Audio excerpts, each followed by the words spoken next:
만군의 여호와가 이르노라. 너희 조상들의 날로부터 너희가 나의 규례를 떠나 지키지 아니하였도다. 그런즉 내게로 돌아오라.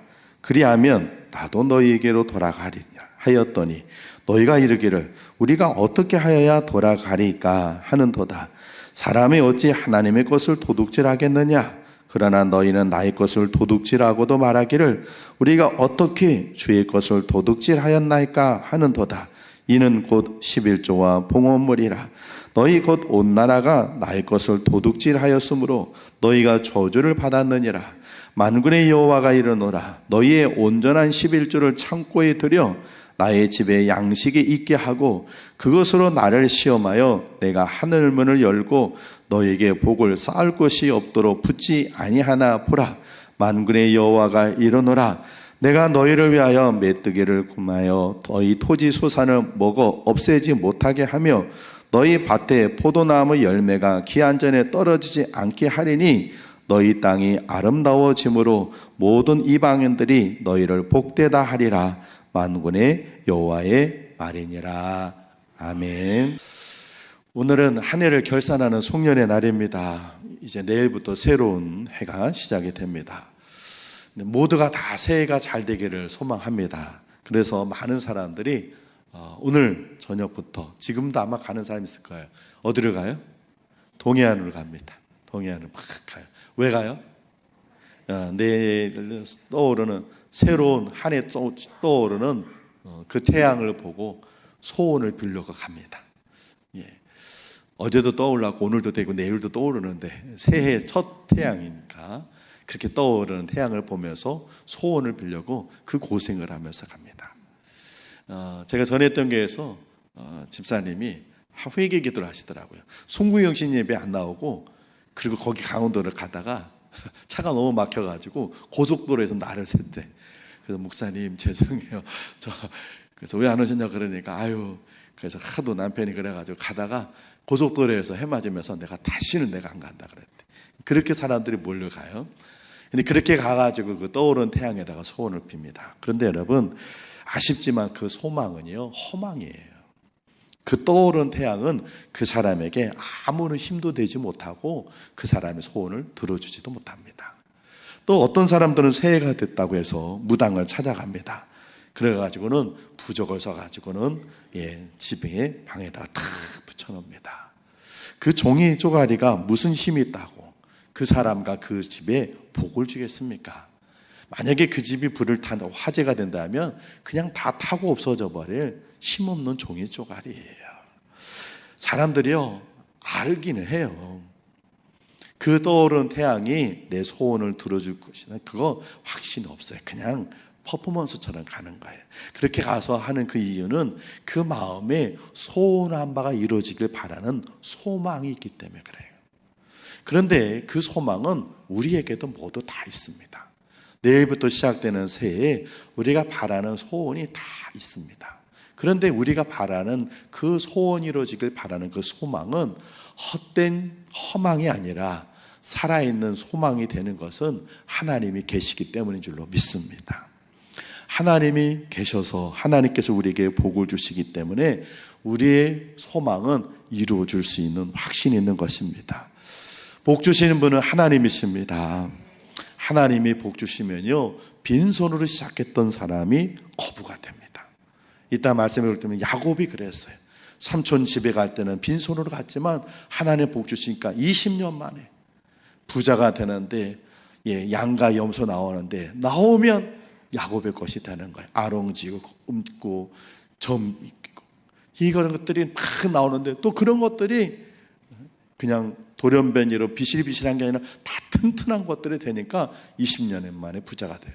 하나님께서 복을 쏟아 부어주신 것 그래요.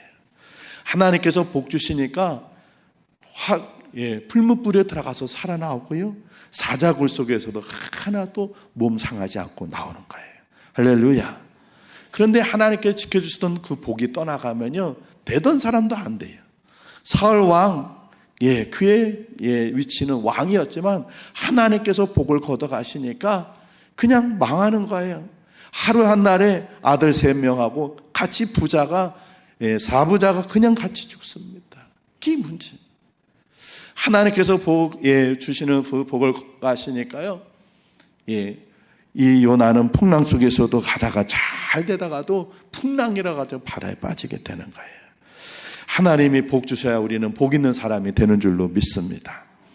근데 하나님은요, 모든 사람에게 다 복을 고루 주시지는 않아요. 구원은 다 우리에게 모두 똑같이 주셨어요.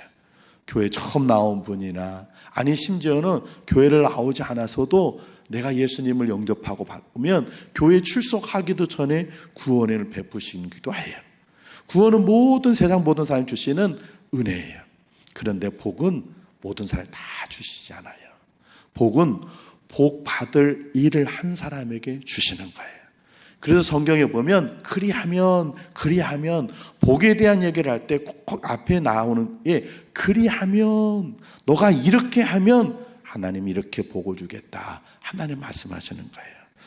오늘 이제 내일부터 시작되는 새해에 여러분들이 복 있는 성도가 되시길 바랍니다. 복 받는 사람이 되시길 바랍니다. 그러기 위해서 어떻게 해야 하나님께 복을 받을 수 있는가? 이거를 제가 세 가지를 말씀을 드릴 텐데요. 그런데 제가 설교를 본론으로 하기 시작하기 전에 미리 말씀드릴 것이 있어요. 뭐냐면 오늘 말씀은 구원받는 거하고는 전혀 상관없어요. 오늘 제가 말씀드린 걸 여러분이 실천하지 못한다고 해서 믿음 없는 건 아니에요. 우리가 믿음 있고 없는 건 오직 하나님이 판단하시는 거예요. 우리는 누구를 보면서 저 사람 믿음 있어, 저 사람 믿음 없어 이렇게 판단해서는 안 돼요. 오늘 제가 말씀드리는 걸 못했다고 해서 스스로 나는 믿음 없어 그렇게 자각도 하지 마시고, 그렇게 못한 사람 누굴 보고 저 믿음 없는 사람, 그리고 여러분이 정죄하고 판단하지도 마세요. 오늘 제가 말씀드린 건 복에 대한, 구원이 아니라 복에 대한 말씀인데, 이것을 말씀을 드리는 일은 여러분들이 도전을 받고 결단하셔서 새해에는 하나님께 복을 받으시라는 그런 소망으로 여러분 이 말씀을 드리는 겁니다. 스스로 이 말씀을 듣고 나는 믿음 없는 사람이구나, 저 사람 믿음 없는 사람이야, 누구를 판단하거나 자기감에 빠지지 마시고 오히려 시험 들지 마시고 판단하지 마시고 정죄하지 마시고 소망과 결단을 갖고 여러분의 새해를 여러분이 복받는 해로 만드시길 주의 이름으로 축복합니다. 자, 하나님께서 어떤 사람에게 복을 주시는가? 첫 번째는 말씀에 순종하는 사람에게 복 주십니다. 하나님의 말씀입니다. 우리 신명기 앞에 화면에 있어요. 말씀 같이 한번 12절부터 14절까지 같이 읽습니다. 시작. 너희가 이 모든 법도를 듣고 지켜 행하면 내 하나님 여호와께서 내 조상들에게 맹세하신 언약을 지켜 내게 인애를 베푸실 것이라.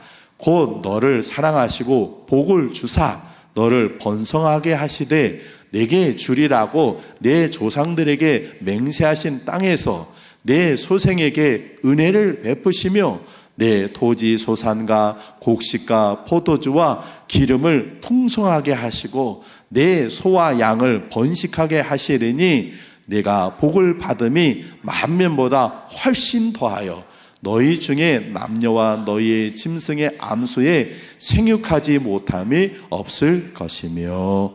아멘. 하나님의 말씀에 순종하면 복을 받는다고 말씀하셨습니다. 우리가 부모님 말씀에 잘 따르는 자녀들이 부모님으로부터 칭찬받고 용돈도 받고 선물도 받듯이 하나님 말씀에 순종할 때 우리는 복을 받게 됩니다. 역대하 20장에 보면 남유다에 여호사밧이라는 왕이 있어요. 이 여호사밧이 왕이 될 때 그 주변에 있는 모압, 암몬, 마온이라는 세 나라가 연합을 해서 남유다를 공격해 들어왔어요. 한 나라와 한 나라가 1대1로 싸워도 이길까 말까 하는데 세 나라가 연합해서 그것도 기습으로 공격해 들어오니까 전쟁할 준비가 하나도 안 돼 있는데 세 나라가 연합해 들어오니까 여호사밧과 남유다가 깜짝 놀랐어요.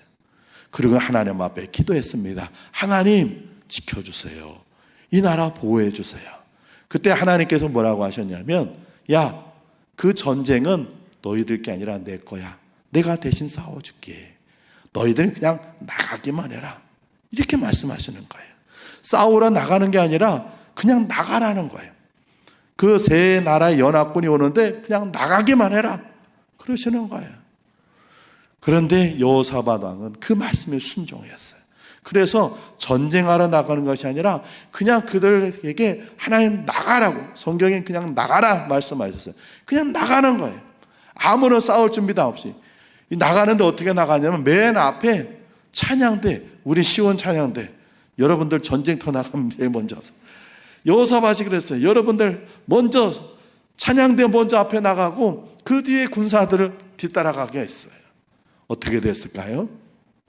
하나님께서 모압, 암몬, 마온 세 연합군, 하나님께서 그들을 대신 싸워주시는데 그들이 자기가 지리멸리를 자기들이 다 죽여놨어요. 그들이 여호사밧 왕이 하나님의 말씀에 순종해서 나가라고 하니까 그냥 믿음으로 나갔을 때, 말씀에 순종해 나갈 때 하나님의 기적은 일어났습니다. 나아만이라고는 하나님을 믿지 않는 사람이 몸에 문둥병이 걸려서 괴로워하다가 하나님의 선지자를 찾아왔습니다. 선지자가 뭐라고 했습니까? 어떤 처방전을 내려줬나요? 어떻게 했어요?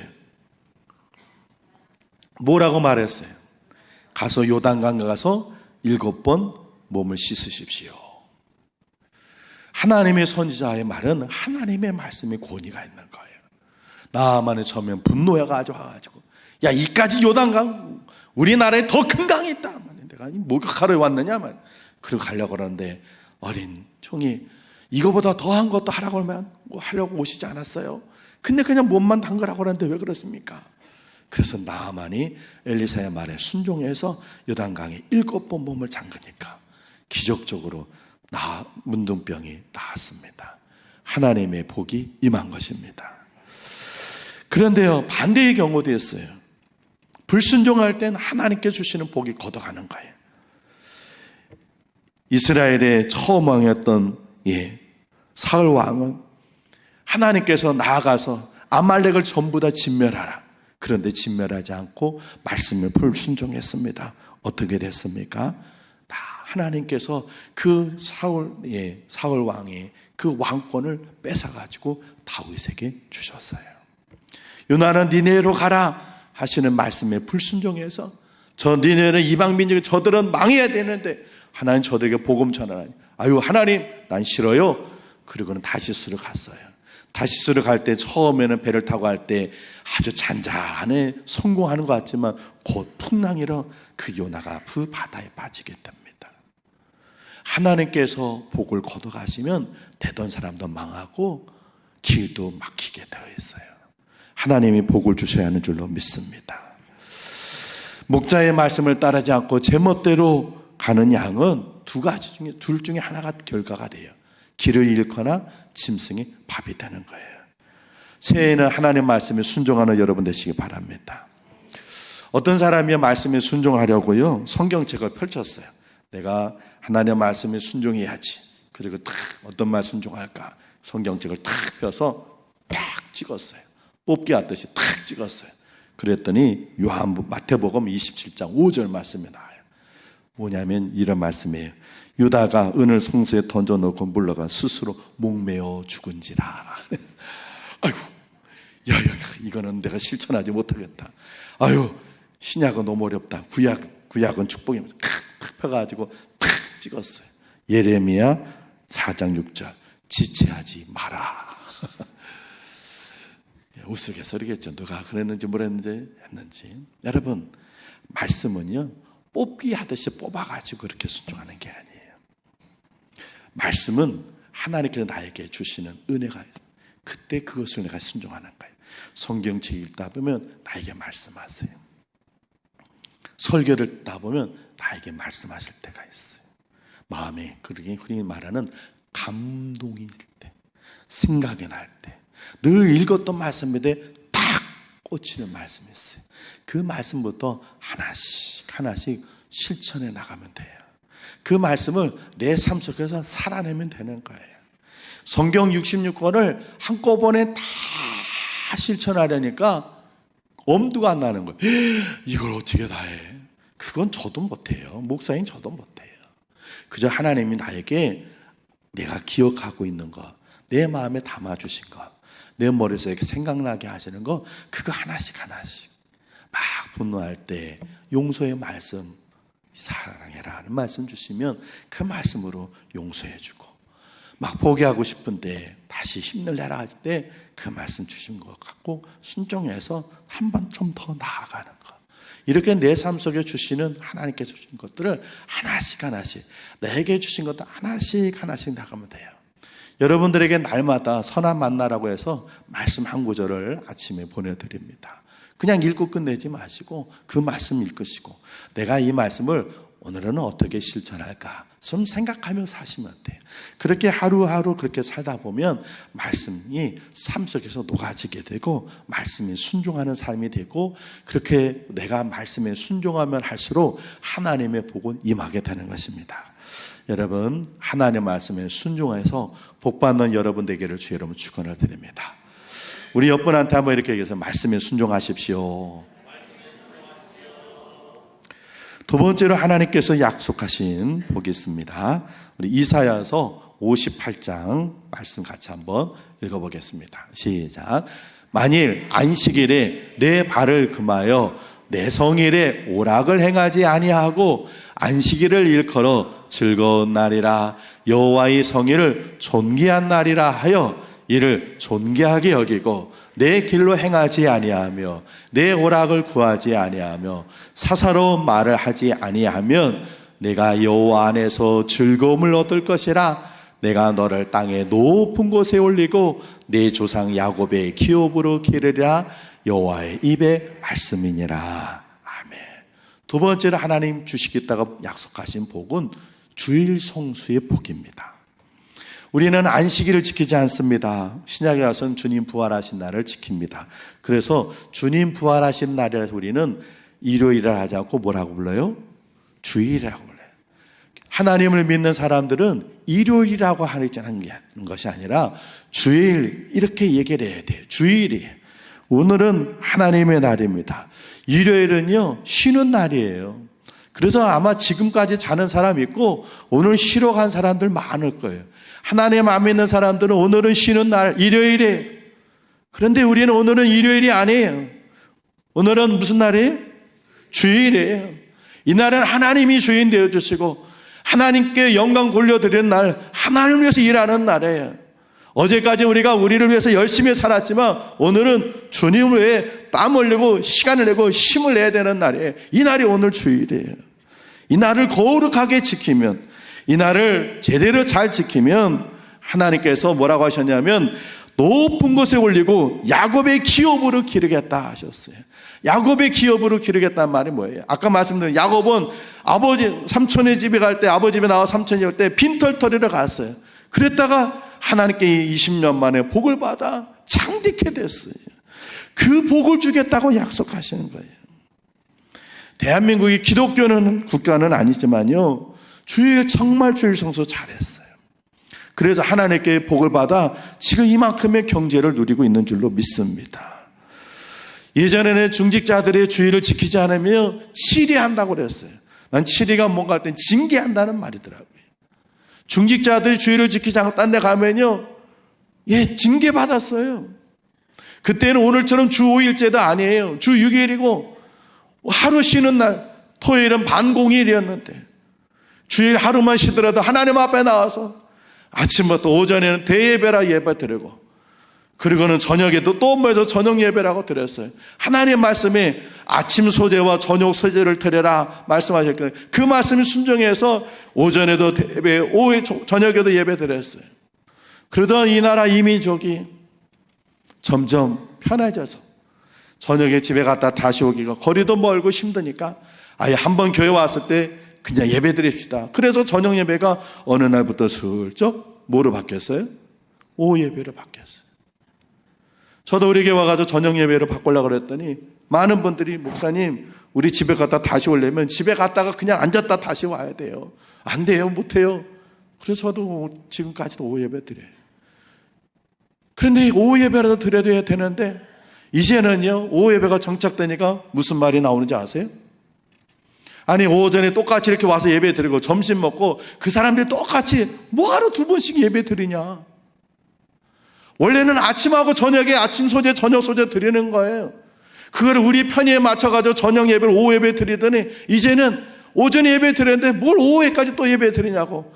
그래서 이제는 오후 예배 안 드리는 사람들도 많아졌어요. 교회들이 오후 예배 없는 교회들이 막 생겨났어요. 코로나가 생기다 밥 안 먹으니까 더 없어져서 회복이 되질 않아요. 아유, 주여 한 번만 예배 드리면 되지. 거기다가 더 나아가서 이제는 6시, 7시에 일부 예배 드려요. 새벽기도 주일날 새벽기도 없는 교회들 얼마나 많은지 몰라요. 대신 6시, 7시 일부 예배 드려요. 와가지고 아침 일찍 와서 간단하게 예배 드리고 하루 종일 자기 볼일 보러 다니는 거예요. 이리저리 결혼식에 동창회 친목 모임 다 가는 거예요. 심지어는 어느 교회는요, 금요일 저녁에 예배가 있어요. 금요일 저녁 예배 드리고 다 캠핑 가는 거예요. 주일 저녁에 예배 드려요. 큰 교회는 주일 저녁에 예배 있어요. 오전에 예배 드린 것이 아니라 그렇게 금요일 갔던 사람들이 주일날 나와가지고 저녁에라도 와서 예배 드리라는 거예요. 이제는 예배 개념만 남았어요. 그 예배도 제대로 안 드리는 거예요. 그러다 보니까 점점 대한민국이 하나님께서 예배 잘 드려 복을 받은, 주일 성수 잘해서 복을 받은 이 나라가 점점 힘들어지는 거예요. 이 모습은요, 대한민국뿐만 아니라 유럽이 우리보다 더 앞서갔어요. 여러분, 우리가 알고 있는 대로 유럽은 훨씬 전에 복음화되었어요. 영국, 프랑스, 독일, 덴마크, 노르웨이, 그런 나라, 유럽에 있는 나라들 국기 보세요. 거의 대부분 십자가 있든지 십자가를 의미하는 색깔들이에요. 다 유럽에 있는 나라도 웬만하면 다 교회들 복음화된 나라거든요. 국기에 십자가가 있어요. 그런데 그 나라 사람들 지금 교회 안 나갑니다. 유럽 사람들 제일 좋아하는 게 뭔지 아세요? 축구예요, 축구. 그 다음에 휴가를 한 달, 2달씩 갑니다. 유럽이 전 세계 휴양지는요, 유럽 사람들이 차고 넘쳐납니다. 휴양지는 인산인해입니다. 그 유럽 사람들은요, 평생에 3번 교회를 갑니다. 언제 가요? 처음에 태어나서, 그 다음에 결혼식 가고, 결혼식은 교회에서만 하니까, 그 다음에 3번째는 어디서 해요? 죽고 나서. 평생 3번 교회 가요. 그러면서 자기들은 크리스찬이라고 얘기해요. 아니에요. 저는 유럽 교회들은 하는데, 이렇게 인터넷에 보면 유럽 교회는 제 노인들밖에 없어요. 축구장에 손흥민이 뛰고 황희찬이 뛰고 하는 그 축구장 가면 7만 명, 8만 명 모이는데요, 사람들이 꽉 차가지고 앉아서 안 보면 다 서서 봅니다. 한 골 들어가면 열광하고 미치고, 끝나고 나서는 막 호프집에 가가지고 술 마시면서 막 그날 활약한 선수 이름 불러오면 축가 부르면 막 그럽니다. 그리고 교회는 안 와요. 그러면서 크리스찬이고 국기에는 십자가가 그려져 있습니다. 점점 하나님께서 주시는 복이 멀어져 가는 거죠. 여러분, 안타깝게도요, 지금 점점 주일 선수를 못 지키고 있어요. 여러분, 주일을 거룩하게 지켜야 하나님께 복을 받습니다. 이 날은 하늘이 무너져도 하나님께 와서 예배하는 날이 되어야 돼요. 어떤 일이 생겨도, 무슨 일이 벌어져도.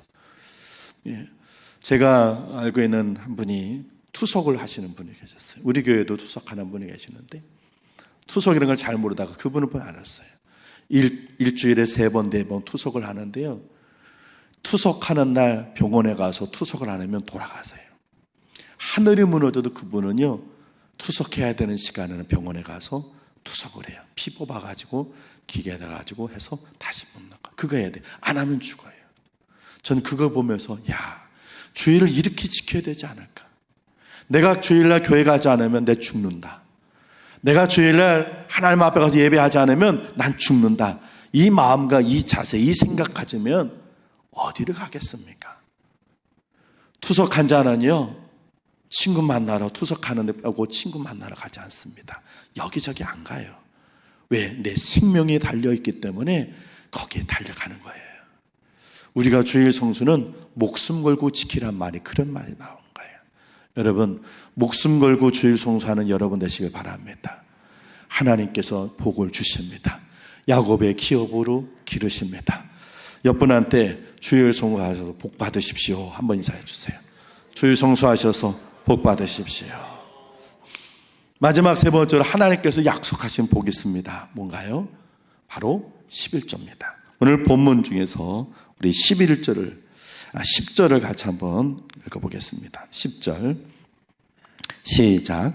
만군의 여호와가 이르노라. 너희의 온전한 11조를 창고에 들여 나의 집에 양식이 있게 하고 그것으로 나를 시험하여 내가 하늘 문을 열고 너에게 복을 쌓을 것이 없도록 붙지 아니하나 보라.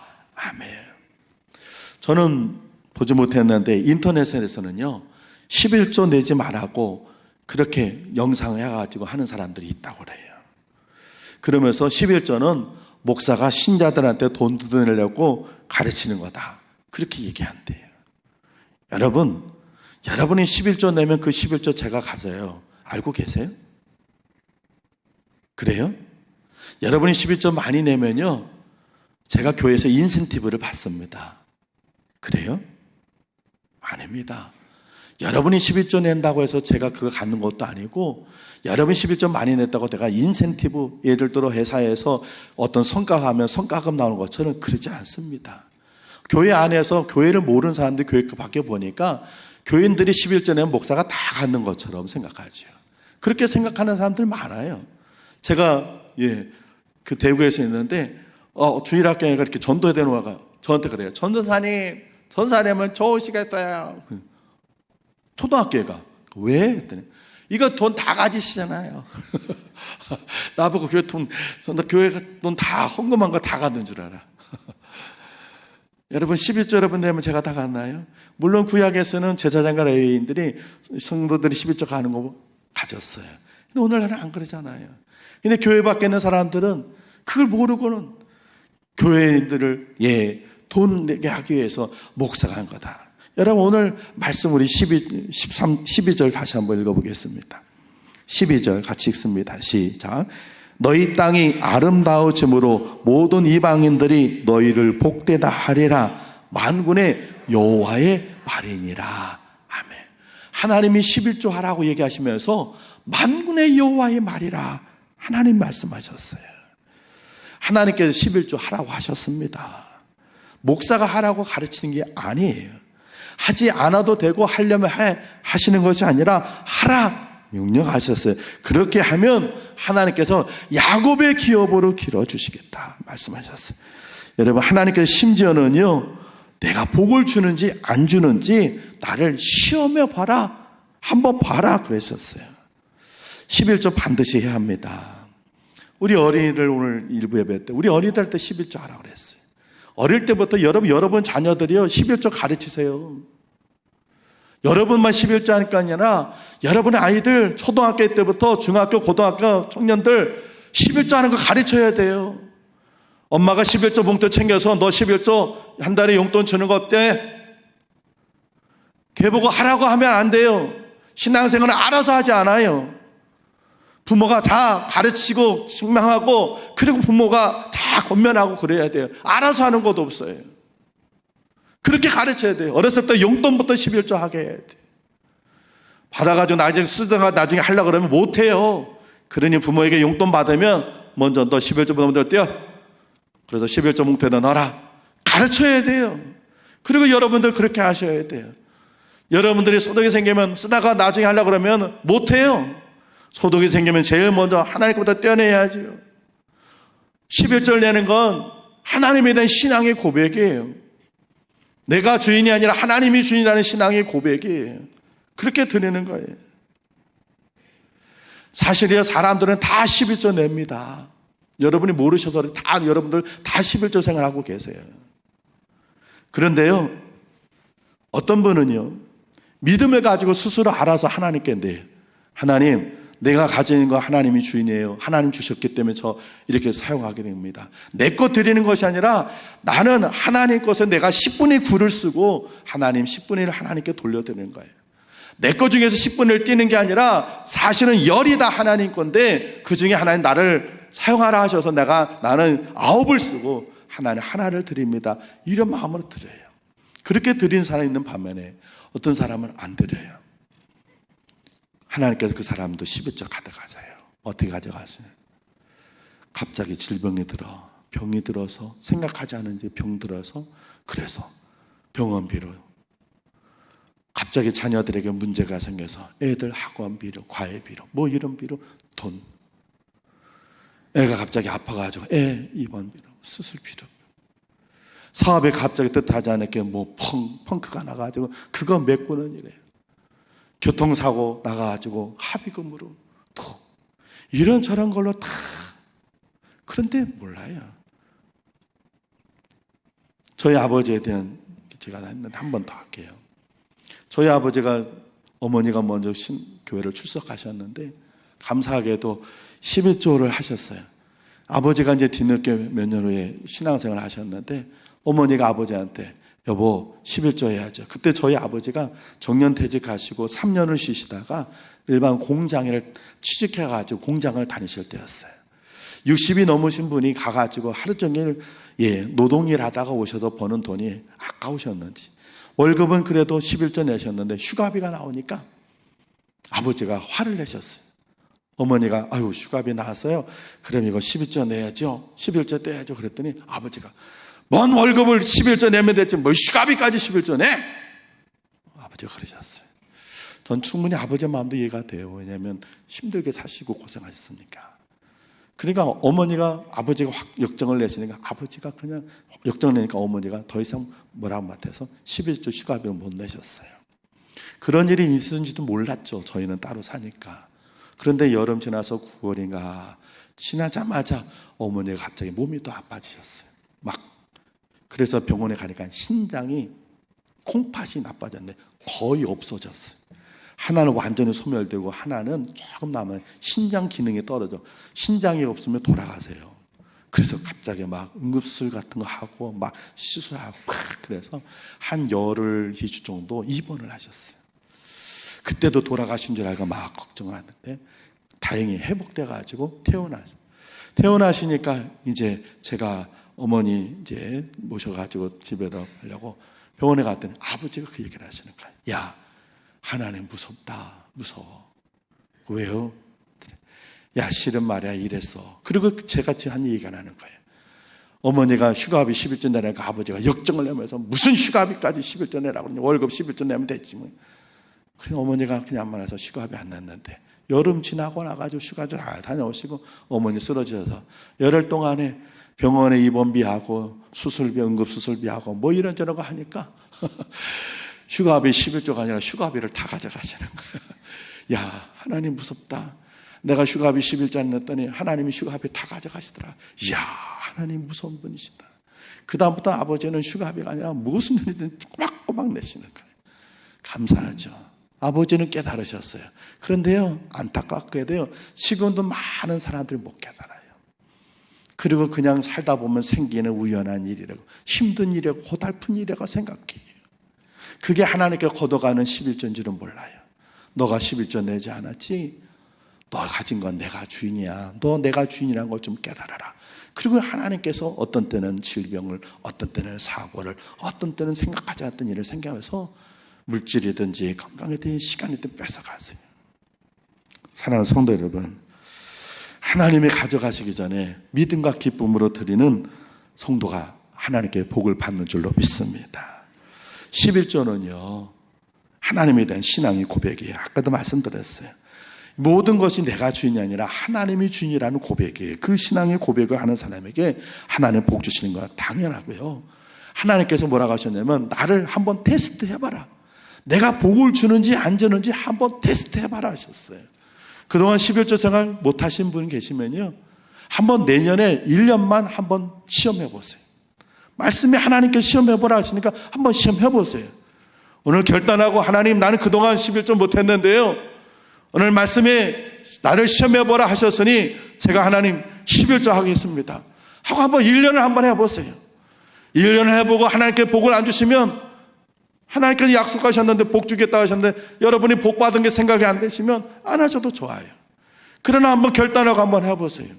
그러나 그렇게 드릴 때는요, 분명히 성경에 뭐라고 하냐면 온전한 11조라고 그랬어요. 우리 말씀 다시 한번 10절을 같이 한번 읽어보겠습니다. 10절 같이 읽습니다. 시작.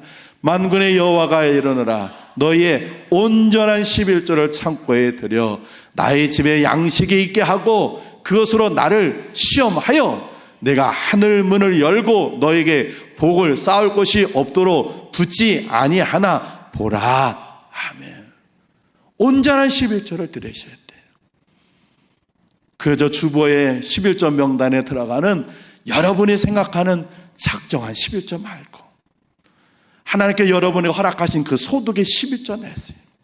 여러분이 정한 11조, 다른 신자들 내가 이 교회 20년 30년 다니는데 교회 헌금자 명단에 11조 명단에 내가 있으면 사람들이 나는 11조도 아는 사람으로 생각하니까 그냥 사람들 이름을 내세운 그런 11조 말고 온전하지 못한 11조 말고 진짜 제대로 된 11조를 하나님 앞에 한번 드려보세요. 1년을 한번 하나님을 한번 테스트 해보세요. 그렇게 하고 하나님께 약속하신 대로 하나님께서 복을 주시는지 안 주시는지 한번 여러분 보셔서 만약에 하나님께서 복을 주신 것이 아니라고 생각이 되시면 그 다음에 여러분 하나님께 말씀하셔도 되잖아요. 하나님, 저는 1년 동안 11조였는데 하나님 저에게 복을 안 주셨네요. 전 그래서 말씀이 틀리다고 생각돼서 저는 안 하겠습니다. 나중에 하나님 앞에 가서도 말할 수 있잖아요. 한번 여러분 결단해 보시길 바랍니다. 사랑하는 성도 여러분, 내일부터 새해가 시작이 됩니다. 모든 사람들이 다 잘되고 소원하는 것이 이루어지기를 소망합니다. 그러나 모든 사람들이 다 잘되는 거 아닙니다. 복은 하나님이 주셔야 하는 줄로 믿습니다. 하나님이 어떤 사람의 복을 주십니까? 말씀에 순종하는 사람, 하나님의 나라를 거룩하게 지키는 사람, 모든 것이 다 하나님의 주인이라는 온전한 고백으로 온전한 11조를 하나님께 드리는 사람, 이 사람 하나님께 복 주신다 하나님 말씀하셨습니다. 이 말씀 가슴에 새기시고 내일부터 시작되는 새해에 이 말씀에 순종하셔서 여러분 모두가 복 있는 성도 되시기를 주님의 이름으로 축원을 드립니다. 기도하겠습니다. 하나님 아버지, 한 해를 마무리하게 하시니 감사합니다. 이제 내일부터 시작되는 한 해가 우리의 복된 한 해가 되기를 소망합니다. 많은 사람들 헛된 것에 가서 빌고 소망하지만 하나님이 복 주시는 분이심을 믿습니다. 약속하신 말씀 순종하여 복을 받는 한 해가 되게 하시고 하나님의 나를 거룩하게 지켜 복을 받는 한 해가 되게 하시고 물질의 주인이 하나님이란 신앙의 고백으로 온전한 11조 드려 복을 받는 한 해가 되어서 2024년도는 하나님께서 복 주시는, 그래서 우리가 복 있는 사람이 되는 한 해가 되게 만들어 주옵소서. 예수님 귀하신 이름으로 기도합니다. 아멘.